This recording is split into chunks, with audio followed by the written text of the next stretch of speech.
These are the faces of the juveniles on Georgia's sex offender registry, convicted of everything from aggravated child molestation to sexual battery and rape. But there are hundreds of other dangerous kids charged as juveniles whose records are sealed. There was a kid here who had a sexual battery charge. At this school? Yeah.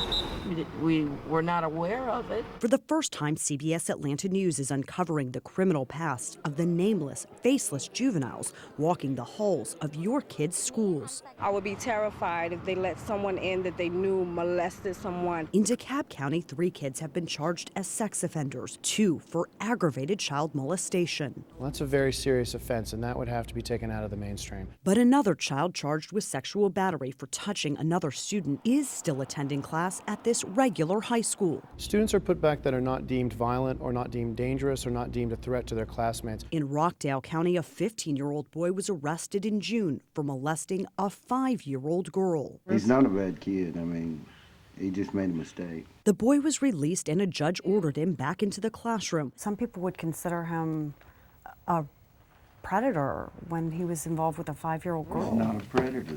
Georgia is one of only 11 states that doesn't have a sex offender registry for juveniles. I think we're all willing to be persuaded if there's a really compelling case to do so. Representative Rich Golick says Georgia law has stipulations that should protect other children from child sex offenders, like one law that requires the courts to alert a school when an offender is returned to their district. But we discovered that isn't always happening. It's a public safety concern as we're speaking right now.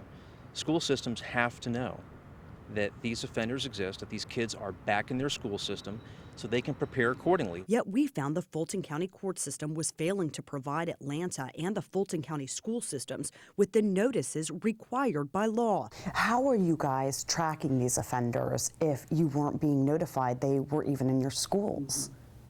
Yeah, so again, I'll share with you that I'll have to work with staff on telling you exactly how those things are tracked. I just don't know that yet. Gwinnett has a handful of students charged with sex crimes walking the halls in their district, and the district admits some of those who are deemed nonviolent could be returned to the mainstream classroom. We absolutely have to have a duty to educate students, even students that might have been convicted of a crime.